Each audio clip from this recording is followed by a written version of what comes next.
እንዴት ናችሁ? እንዴት አላችሁ? የተወደዳችሁ የጃንዋሪ ዝውውር ገበያ ተጋምሷል። አሁን የሁለት ሳምንት ጊዜ ብቻ ነው የቀረው። ነገር ግን የዝውውር ገበያው ከመከፈቱ በፊት በዚህኛው ጊዜ ተጨማሪ የመከላከል ተጫዋቾችን በማምጣት ቡድኑን የበለጠ እንዲያጠብቅ ይጠበቅ የነበረው ሊቨርፑል ነው። ግን ጠንከር ባለ ሁኔታ ከመከላከል ተጫዋች ጋር በዝውውር ስሙ ሲቆራኝ እየሰማን አይደለም። አሁንም ተጨማሪ የረጅም ጊዜ ጉዳቶች አሉ። በቅርብ ጊዜ ኮነር ብራድሊ ጉዳት ወራትን ከሜዳ የሚያረቅ ነው። በዛ የአርሰናል ጨዋታ የመጨረሻዎቹ ደቂቃዎች ላይ የገጠመው ጉዳት ማለት ነው እና አሁን ለፕሪምየር ሊግ ዋንጫ ሻምፒዮንነት እየተፎካከረ ባይሆንም ግን በሌሎች ውድድሮች ውስጥ አለ። በፕሪምየር ሊግ የቻምፒየንስ ሊግ ስፍራን ይዞ ለመጨረስ ነው የሚፋለመው። በቻምፒየንስ ሊግና ደግሞ በኤፍኤ ካፕም ውድድር ውስጥም አለ። ስለነዚህ በእነዚህ ውድድሮች ሁሉ ብዙ ርቀት ለመሄድና ስኬታማ ለመሆን የሊቨርፑል የተከላካይ መስመር የበለጠ ጥብቅ መሆን አለበት። ባለፈው ክረምት ከ450 ሚሊዮን ፓውንድ ገደማ የሚደርስ ገንዘብ ሊቨርፑል አውጥቶ ቡድኑን ያጠናከረ ቢመስልም ግን ከዚያም በኋላ የሚነሱ አንዳንድ ቦታዎች ላይ ያልተሞሉ ጉድለቶች ነበሩ። ቢያንስ አንድ ተጨማሪ ሲኒየር የመሀል ተከላካይ ቡድኑ ያስፈልገው ነበር። እንደምታስታውሱት ማርክ ጌሂን ከክሪስታል ፓላስ የማምጣት ጠንካራ ፍላጎት ነበራቸው። የጃንዋሪ የዝውውር ገበያ በሚከፈትበትም ጊዜ ወደዚሁ ተጫዋች ተመልሰው ዝውውሩን ለማቀላጠፍ ይሞክራሉ የሚል ግምት ነበር። እንዲያውም የዚህ ተጫዋች ስም ሰሞኑን መነሳት የጀመረው አሁን ቀዝቀዝ ያለ መሰለኝ። ግን ማንቸስተር ሲቲ ተጫዋቹን ወደ ኤቲሃድ ሊወስዶ ይፈልጋል። ደግሞ የውድድር ዘመኑ ሲያበቃ አርሰናል ተጫዋቹን በነጻ ማስፈረም ይፈልጋል የሚሉ ሪፖርቶችን ነው እንዲያውም በቅርብ ጊዜ እየሰማን ያለ ነው። ሊቨርፑል በእኔ ግምትም ባለፈው ክረምት የዚህን ተጫዋች ዝውውር በተመለከተ የተከተለው ስትራቴጂ ትክክል አልመሰለኝም። የዝውውር ገበያው የመጨረሻዎቹ ጥቂት ቀናት ላይ ነው ይህንን ተጫዋች ከፓላስ ለማምጣት ጠንከር ያለ ጥረትና ድርድር ማድረግ የጀመረው። ክሪስታል ፓላስ ያን ጊዜ ተጫዋቹን መተካት የማልችልበት ጊዜ ነው በሚል ዝውውሩ ሳይሳካ እንደቀረ እናስታውሳለን እና እንዲህ አይነት ተጫዋች ያኔም ቢሆን ያስፈልገው ነበር። ጂዮቫኒ ሊዮኒ የሚባለውን ወጣት ተጫዋችም ካመጡ በኋላ ጭምር ማለት ነው። ብዙ ተስፋ የተጣለበት ከትልልቅ ጣሊያናውያን ተከላካዮች ጋር የሚነጻጸር ፓርማ ባለፈው የውድድር ዘመን በሴሪያ ለመቆየቱ ትልቅ ሚና የተጫወተ በተለይ ከክሪስቲያን ኪቩ አሰልጣኝ ሆኖ መሾም በኋላ ብዙ እድል ያገኘ ተጫዋች ቢሆንም ግን ወደ ሊቨርፑል ሲመጣ እድሜው 18 ብቻ ሳይሆን 18 ፕሮፌሽናል ጨዋታ ያደረገ ተጫዋች ብቻ ነው።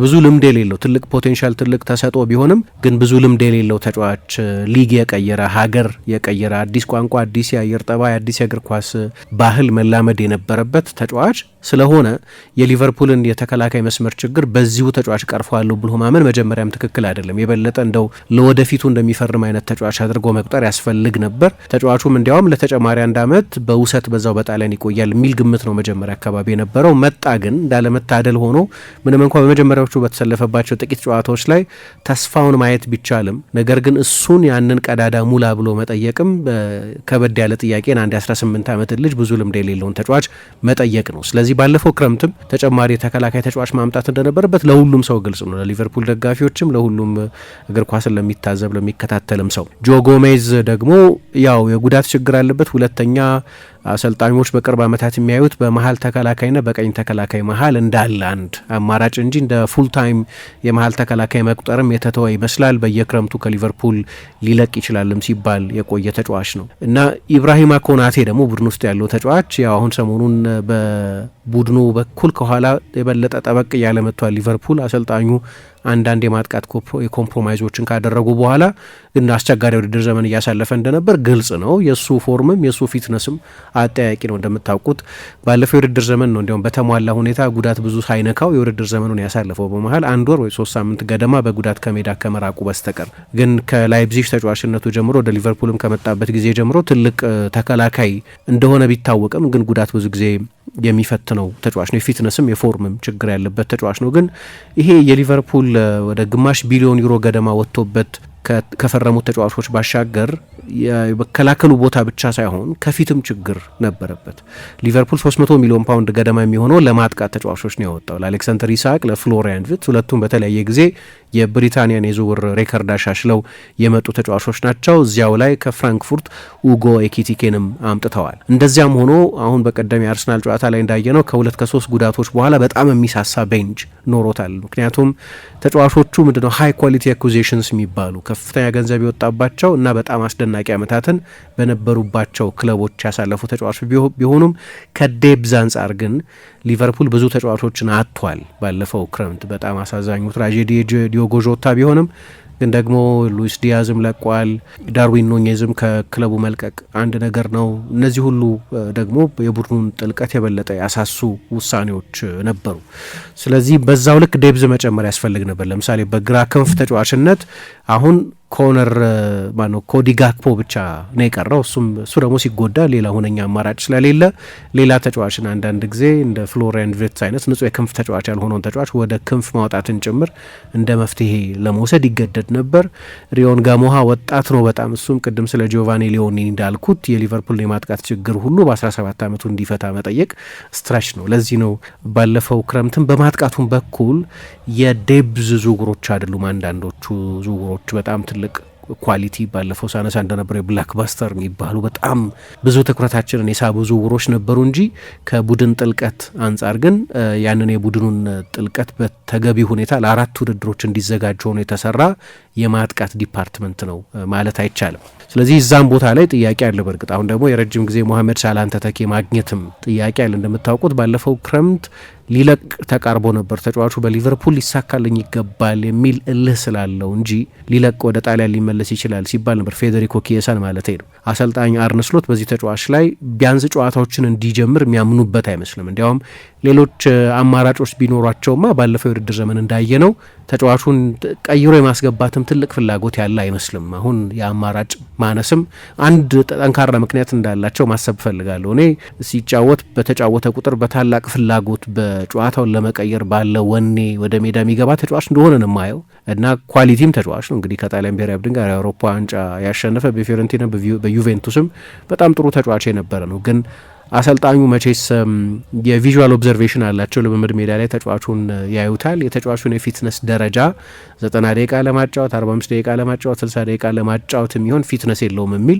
ፊትነስ ግምገማም ይኖራቸዋል፣ ሌላ ቴክኒካዊ ግምገማም ይኖራቸዋል ብዬ አስባለሁ እንጂ ያለ ምክንያት አይመስለኝም። ለምን የመሰለፍ ዕድል የበለጠ አያገኝም የሚል ጥያቄ የሚነሳበትን ተጫዋች ብዙም አያሰልፉት። እሱ አለ ግን እንደው እንደ ፕላን ኤ ልትቆጥሩት አትችሉም። ስለዚህ የሞሐመድ ሳላህ ረጅም ጊዜ ተተኪ ያስፈልጋል። ደግሞ የአፍሪካ ዋንጫው ከመድረሱ በፊት እንደምታስታውሱት ተከታታይ ጨዋታዎች ላይ ተጠባባቂ ወንበር ላይ መሆን ጀምሮ ነበር። ከዚያ የሊድስ ጨዋታ በኋላ የሰጠው አስተያየትም እንደዚሁ ብዙ ውዝግብ ያስነሳ ነበር። ሞሳላህ በዚህ ወር አይለቅም። ያኔ በተለይ ያንን አስተያየት ከሰጠ በኋላ በጃንዋሪ ወደ ሳውዲ አረቢያ ረጅም ጊዜ ፍላጎት ነበረው አልሂላል፣ ወደዚያ ይጓዛል የሚል ግምት ነው የነበረው። አሁን በጃንዋሪ የሚዘዋወር አይመስልም። ስለዚህ የሁለተኛው የውድድር ዘመን አጋማሽ በምን አይነት መንገድ ነው የሚቀጥሉት? የአፍሪካ ዋንጫው ከመድረሱ በፊት እንደነበረው ተጠባባቂ ወንበር ላይ የሆነ ነው የሚቀጥለው ወይስ ወደ መጀመሪያ አሰላለፍ ይመልሱታል? እሱ በሁለተኛው የውድድር ዘመን አጋማሽ አሁን ከአፍሪካ ዋንጫ መልስ ቡድኑ ስለሚቀላቀል ያኔ መልሱን እናገኛለን። ግን እንደ ሎንግ ተርም ግን አሁን ከዚህ ክረምት በኋላም ላይ ቆይ ይችላል። በእርግጥ አሁን 16 ወር ኮንትራት ገደማ ይቀረዋል ማለት ነው። እስከ 2027 ድረስ አይደል አዲስ ኮንትራት የፈረመው ባለፈው ክረምት። ግን አሁን ያሉት ምልክቶች ከሚቀጥለው የዝውውር ጊዜ በኋላ ምናልባት ከዓለም ዋንጫው በኋላ በሊቨርፑል ላይ ቀጥል ይችላል። በተለይ ደግሞ ብዙ እየተሰለፈ የማይቆይ ከሆነ ጥሩ ውድድር ዘመንም ነው ማለት አይቻልም ለሞሳላህ። ስለዚህ የእሱም የረጅም ጊዜ ተተኪን ማግኘት የግድ ነው። ለዚህ ነው የሊቨርፑል ደጋፊዎች እንደ ማይክል ኦሊሴ አይነቱ ተጫዋች ስም ሲነሳ ብዙ ጉጉት የሚታይባቸው። ከባድ ይመስለኛል ከባየር ሚኒክ ይህንን ተጫዋች ማምጣት። ግን ያው በ17 ጨዋታዎች 19 የጎል ኮንትሪቢሽን ያለው አርቲስት የሆነ ፕሪሚየር ሊጉን በሚገባ የሚያውቅ በእኔ ግምት የፕሪሚየር ሊግ ቡድኖች ሞክረዋል። ቼልሲ ያስፈርሞታል ተብሎ ሰምተን ነበር የሆነ ጊዜ። ማንቸስተር ሲቲ ከፍተኛ ፍላጎት ነበረው። ማንቸስተር ዩናይትድም እንደዚሁ። ወደ ጀርመን ከመሄዱ በፊት ግን የእንግሊዝ ክለቦች ይህንኑ ተጫዋች እዛው እንግሊዝ ውስጥ ማቆየት የሚችሉበትን እድል አሳልፈው የሰጡ ይመስለኛል። ከባየርን የቅርብ ዓመታት ስማርት ዝውውሮች መካከል አንደኛው ነው። ግን እሱ ባይሆንም ሌላ ተጫዋች ግን መፈለግ አለባቸው፣ ምንም ጥያቄ የለውም። ሳላ የ2 ዓመት ኮንትራት ሲፈርምም ያቺን ሽግግር ፋሲሊቴት እንዲያደርግ እንጂ እንደ ረጅም ጊዜ መፍትሄ እንዲሆን አይደለም። በእርግጥ የሊቨርፑል ዝውውሮችንም ካያችሁ ይህንን ታሳቢ ያደረጉ ናቸው። ናቹራል የሞሐመድ ሳላህ ተተኪ አልመጣም እንጂ ኢሳቅ፣ የኤኪቲኬና የፍሎሪያን ቪርትዝ መምጣት ሳላህ ላይ በተለይ ባለፈው የውድድር ዘመን ጎልቶ የታየውን ግን ደግሞ ባለፉት 9 ዓመታት የሊቨርፑል ዋናው ጎል አስቆጣሪ ዋናው ጎል ጌተር ሆኖ የቆየበትን በርደን ለሌሎች የማካፈል እና ለወደፊቱም ያንን የጎል ማስቆጠር ሸክም ሌሎቹ ተጫዋቾች እንዲሸከሙት የማድረግ ፍላጎት እንደነበር ማየት ይቻላል። ግን የሱ ቦታ ላይ ደግሞ በዚሁ ሲስተም ሊቨርፑል እየተጫወተ የሚቀጥል ከሆነ ሌላ ተጫዋች ያስፈልገዋል። አሁን በቅርብ ጊዜ እዚያ ቦታ ላይ ባለፉት ጨዋታዎች እየተጫወተ ያለው የረሚ ፍሪምፖንግ ነው። ፍጹም ሌላ አይነት ተጫዋች ነው። ፉልባክ ሆኖ እንዲጫወት የመጣ በእርግጥ አንደኛው ያኔ ዝውውሩም እንደተፈጸመ ያነሳ ነው። በአፍሪካ ዋንጫው ወደ አፍሪካ በሚመጣበት ጊዜ እዛ ቦታ ላይ መጫወት ይችላል የሚል አሰስመንት አለ። ግን እሱም ቢሆን የረጅም ጊዜ ተተኪ አይመስለኝም። እንደ በጣም ጥሩ ፕላን ቢ ልንቆጥረው እንችላለን፣ ግን ከሳላ በጣም የተለየ ተጫዋች ነው። የበለጠ የተች ላይ ክንፍ ተጫዋች፣ የበለጠ ፍጥነትን መሰረት ያደረገ፣ የበለጠ ዳይሬክት አጫወት የሚከተል ከጎል ማስቆጠር ይልቅ ምናልባት ወደ ባይላይን ሄዶ ወደ ሳጥን ክሮሶች የሚያደርግ አይነት ተጫዋች እንጂ በቀደም አንድ ግሩም ጎል በባርንስሌ በኤፍኤ ካፕ ጨዋታ ቢያስቆጠርም ግን መደበኛ የዛ ቦታ ተጫዋች ይሆናል ብሎ መተንበይ ግን የሚያስቸግር ይመስለኛል። አንዳንድ ጊዜም ዶሚኒክ ዞቦዝላይ ለባላንስ ለዲፌንሲቭ ሼፕ ሲሉ ተጫዋቹን እዚያው ቦታ ላይ ይጠቀሙበታል። መፍትሄ የሚፈልግ ፕሮብለም ኤሪያ ነው፣ ምንም ጥያቄ የለውም። ስለዚህ እዛ ቦታ ላይ ሊቨርፑል ሌላ ተጫዋች ማምጣት ያለበት ይመስለኛል። ግን ዋናው አሳሳቢው ነገር የመከላከል ጉዳይ ነው። እንዳልኩት የጂዮቫኒ ሊዮኔ ጉዳት የኤሲኤል ጉዳት ነው።